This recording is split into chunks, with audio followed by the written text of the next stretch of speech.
Hello America অনুষ্ঠানে আপনাদের সবাইকে স্বাগত জানাচ্ছি। আমি সাবরিনা চৌধুরী। আশা করি আপনারা সবাই ভালো আছেন। আপনারা জানেন বেশ কিছুদিন ধরে যুক্তরাষ্ট্রসহ সারা বিশ্বব্যাপী তাকিয়েছিল যুক্তরাষ্ট্রের প্রেসিডেন্ট নির্বাচনের দিকে। সব জল্পনা কল্পনার অবসান ঘটিয়ে তুমুল প্রতিদ্বন্দ্বিতার মধ্য দিয়ে অবশেষে শেষ হলো যুক্তরাষ্ট্রের 2016 সালের প্রেসিডেন্ট নির্বাচন। জয়ী হলেন রিপাবলিকান দলের ডোনাল্ড ট্রাম্প, পরাজিত হলেন ডেমোক্রেটিক দলের প্রার্থী হিলারি ক্লিন্টন। আমাদের আজকের এই অনুষ্ঠানে আপনারা দেখতে পাবেন এই নির্বাচনের ফলাফল এবং সম্ভাব্য প্রভাব নিয়ে একটি বিশ্লেষণধর্মী সাক্ষাৎকার পরিবেশন করেছেন আহসানুল হক।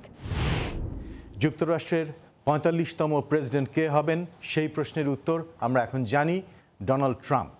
তিনি হতে যাচ্ছেন যুক্তরাষ্ট্রের 45তম প্রেসিডেন্ট। বর্তমানে বলা হচ্ছে তিনি হচ্ছেন যুক্তরাষ্ট্রের প্রেসিডেন্ট ইলেক্ট। এই নির্বাচনের মধ্য দিয়ে অনেক দিন ধরে যে জল্পনা কল্পনা চলছিল যে কে হবেন ফ্রি ওয়ার্ল্ডের নেতা, অর্থাৎ মুক্ত বিশ্বের নেতা, শুধু আমেরিকার নেতা নয়, মুক্ত বিশ্বের নেতা, সেই প্রশ্নের উত্তর মিলে গেছে। আজকে এই বিষয় নিয়ে আমরা কথা বলবো। আমার সাথে রয়েছেন ভয়েস অফ আমেরিকার national correspondent Jim Malone. Jim, welcome to our show. Thank you very much. So now that we know that who is going to be the 45th president of the United States of America, did it come to you as a surprise? I think it came to a lot of people as a surprise. The polling in the last few days showed that Hillary Clinton had a clear edge. It was not a huge lead, but it was durable, we thought, and she was apparently leading in the key states where the election was ultimately decided. But what we know now is the national polls were off, and more importantly, those individual state polls of key states like Michigan, Wisconsin, Pennsylvania, Florida, all the big states that can go either way in an election generally went toward Donald Trump. And when that happens, that means there's a bit of a wave effect, that there was a surge in turnout of Trump supporters who were drawn to his message, who wanted the country to go in a different direction.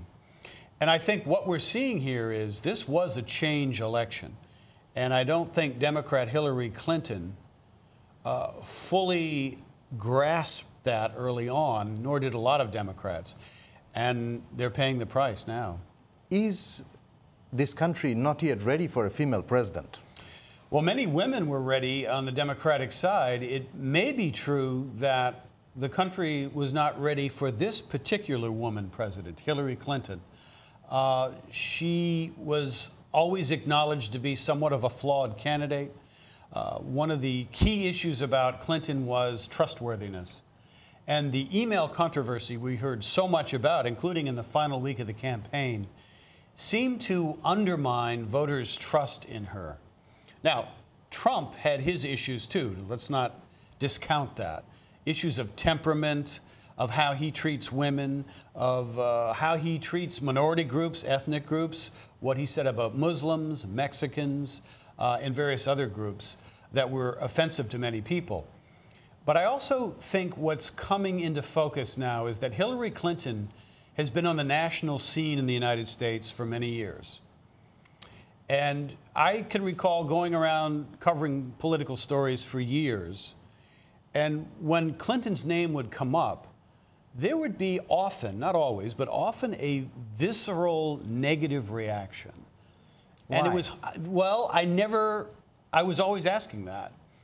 And there was something about her political persona, her image, that while it may have inspired a lot of Democrats, a lot of women, it turned off a lot of other voters in a kind of strong way, even more so than her husband.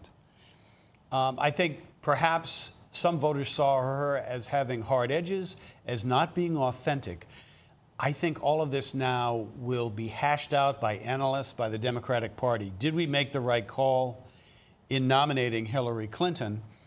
And obviously, there was an opening in this election cycle for an outsider, a political outsider who didn't have to raise money and wasn't beholden to special interests who had a lot of money to try to influence him. and someone from outside of government, outside of politics. And lo and behold, we got Donald Trump. I mean, this country is a country of immigrants. And in this election, do you think also the result means something about white voters their leaning? And also, do you think this election was also about race? A lot of these issues are woven in the subtext of this election, and they came to the fore because of the polarizing personality that was Donald Trump. But what we've seen is he was able to rally this base of white, predominantly working class supporters, but also even some with college degrees, who are frustrated, fed up. One analyst described it as the results were coming in as a primal scream from the white working class in states like Wisconsin, Michigan, Florida, Ohio, Pennsylvania. People obviously were ready to turn in a different direction, and some of them, I think, were just not willing to accept Hillary Clinton. So part of this was a vote for Trump and his message and even his persona, which a lot of people like despite the controversial things he says, but also to a degree, I would think, a rejection of who Hillary Clinton is, what she stands for. And in this case, she also stood for the status quo. And when you have a change election, and the polls have shown all year about 2/3 of the country thinks we're headed in the wrong direction, therefore they want change, that was a factor that ultimately worked against her. Donald Trump said so many things about Muslims, Mexicans, as you just mentioned. Do you think the immigrants in this country have anything to worry about now that Donald Trump is the president? Well, I think we know that some of them are worried. We're already seeing that. My colleague in the Midwest, VOA's Kane Faribaugh, was with a number of Muslim American voters in Michigan on election night and was reporting their reaction. We have to say also, though, that in the wake of the election, Donald Trump tried to strike a conciliatory note saying he was going to be president of all the people and try to heal the country together. People, I think, would like to see that happen. The question that's outstanding is, with all the things he said, will he be able to do it? But yes, we'll be watching reactions in the days and weeks to come from various groups in the United States. And the tone that he sets early on, even as we move through the presidential transition, heading for the inauguration in January, is going to be very important as to how the country can move forward. Obviously, this was kind of a political earthquake. Not a lot of people saw it coming. I think the Trump supporters knew something was coming, and now the country as a whole is going to have to deal with the new reality of where we are. What lesson the Democratic Party can draw from this defeat, and what do you see in the leadership of the party in future? They will be looking at a little bit of soul searching about, did we nominate the right person?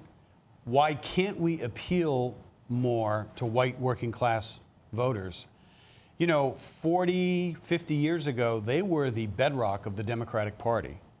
Now they have pretty much migrated to the Republican Party. And the Democrats, to some extent, are seen as the party of elites in the United States.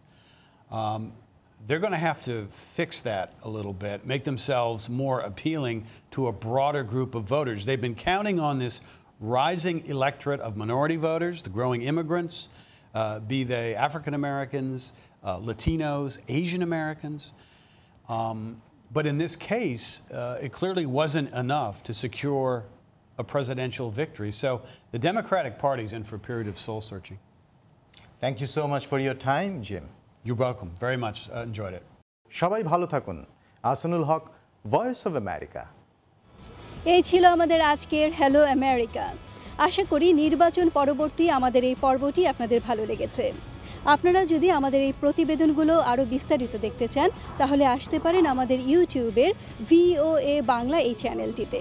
তাছাড়া আমাদের ফেসবুকেও আমরা নিয়মিত এই প্রতিবেদনগুলো upload করে থাকি। আগামী সপ্তাহে আবারও দেখা হবে। আজ এখানেই বিদায় নিচ্ছি। আমি Sabrina Chowdhury, voice of America.